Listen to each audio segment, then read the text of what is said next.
Alors, comment structurer ton livre business pour un impact maximal? C'est l'épisode du jour. La structure de ton livre business joue un rôle absolument crucial dans son succès. Tu ne dois pas te contenter de faciliter la lecture. Tu dois aussi renforcer la compréhension, stimuler l'engagement et inciter à l'action. Que tu cherches à partager ton expertise, influencer tes pratiques ou motiver des entrepreneurs, la manière dont tu vas organiser ton contenu peut déterminer l'impact de ton message en entier. Voici un petit guide détaillé pour t'aider à structurer ton livre de manière efficace en 7 points. Pour structurer de manière efficace ton livre, tu dois commencer par point numéro 1, définir clairement ton objectif. Avant de commencer à écrire, il est essentiel que tu définisses clairement ce que tu souhaites accomplir avec ton livre. Est-ce que tu veux éduquer? Est-ce que tu veux inspirer? Est-ce que tu veux provoquer un changement ou établir ton autorité dans un domaine spécifique? Ton objectif orientera toutes les décisions qui vont être liées à la structure de ton livre. Chaque chapitre, chaque section doit aligner avec cet objectif pour créer un fil conducteur qui guide tes lecteurs à travers tout le livre. Point numéro 2, créer une table des matières détaillée. Une fois ton objectif fixé, commence à travailler sur une table des matières précise. C'est le squelette de ton livre, c'est l'épine dorsale. Détermine les grands thèmes que tu veux aborder et divise chacun d'eux en sous-thèmes et en chapitres.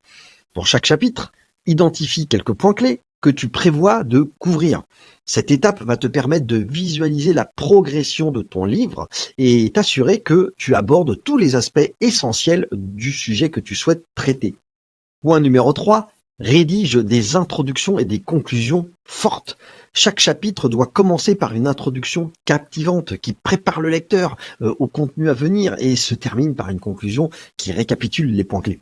Ces éléments sont vitaux pour maintenir un flux logique et garder le lecteur engagé du début à la fin de ton livre. L'introduction va devoir attirer l'attention et poser les bases de ce qui va suivre, tandis que la conclusion, elle doit relier les informations présentées au chapitre suivant ou à l'objectif global du livre. Point 4. Utilise des titres de chapitres engageants. Les titres de tes chapitres sont comme des enseignes pour tes lecteurs. Ils doivent être clairs, descriptifs et, si possible, captivants. Un bon titre donne une idée du contenu du chapitre tout en suscitant la curiosité du lecteur. Pense à des titres qui non seulement résument le contenu de façon précise, mais qui attirent aussi l'attention, encourageant ainsi le lecteur à continuer la lecture. Point 5. Intègre des éléments visuels. Les diagrammes, les graphiques, tableaux et autres éléments visuels, infographies, peuvent grandement enrichir ton texte. Ils vont aider à illustrer des points complexes qui présentent des données de manière accessible et rendent la lecture beaucoup plus dynamique.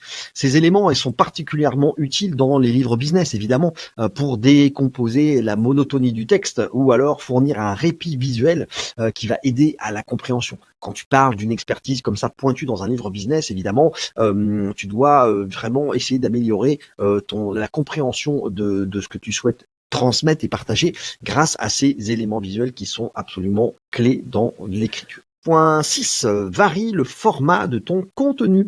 Pour garder ton livre intéressant et accessible, varie tout simplement le format de ton contenu. Utilise des encadrés pour des anecdotes, des listes à puces pour résumer des informations importantes, ou même des études de cas, du storytelling pour illustrer les points clés. Cette variété va aider à maintenir l'attention du lecteur et va te permettre d'adapter ton contenu à différents styles d'apprentissage. La variation du format de ton contenu va créer une sorte de rythme qui te sera beaucoup plus facile pour transmettre tes idées et faire en sorte d'avoir une mémorisation de la part de tes lecteurs. Point 7. Inclut des appels à l'action. Ton livre doit être beaucoup plus qu'un simplement informatif. Il doit être transformateur. C'est un livre business. Tu dois encourager tes lecteurs à appliquer ce qu'ils ont appris en incluant des appels à l'action qui vont être clairs à la fin de chaque chapitre, notamment. Que ce soit pour démarrer un projet, réfléchir à certaines pratiques ou mettre en œuvre une nouvelle compétence, chaque chapitre doit pousser le lecteur à l'action. Ces incitations pratiques renforcent l'impact de ton livre et facilitent l'application des connaissances. Les appels à l'action peuvent avoir une forme qui est une forme augmentée, comme je dirais, puisque par exemple, tu es dans un livre business et tu peux parfaitement créer des passerelles avec l'extérieur en insérant par exemple des petits QR codes qui vont permettre d'être scannés, flashés et emmener ton lecteur vers une vidéo, vers un épisode de podcast, vers quelque chose, un site web, une page web, quelque chose à faire à l'extérieur et un appel à l'action en dehors du livre et de la lecture.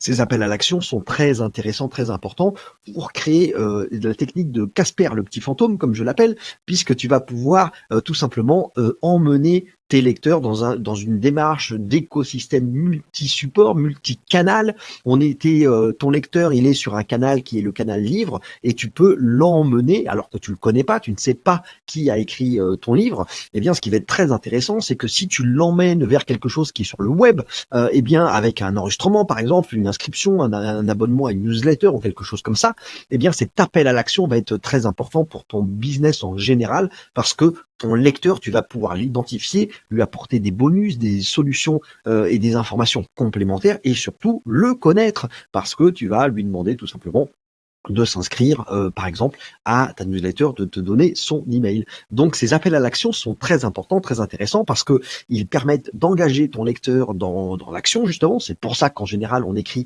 un livre business. Et puis, toi, ça va te permettre de créer un lien, de créer ta communauté avec tes lecteurs et d'avoir la connaissance de qui ils sont un minimum pour pouvoir ensuite continuer à dialoguer avec eux dans la durée. En conclusion, la structuration de ton livre business est fondamentale.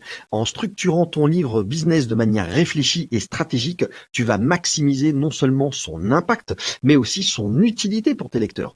Un livre bien organisé, riche en contenu varié et visuellement engageant, eh bien, va permettre tout simplement d'avoir des lecteurs satisfaits et d'atteindre tes objectifs de transmission, éducation, inspiration, les objectifs que tu as assignés à l'écriture de ton livre business. Ne te contente pas de transmettre des informations. Ton livre business doit inspirer et doit inciter à l'action dans la vraie vie pour tes lecteurs. Ça doit être quelque chose qui doit les aider à se transformer, à se mettre en action et tout simplement à, prendre possession de leur destinée et de leur vie.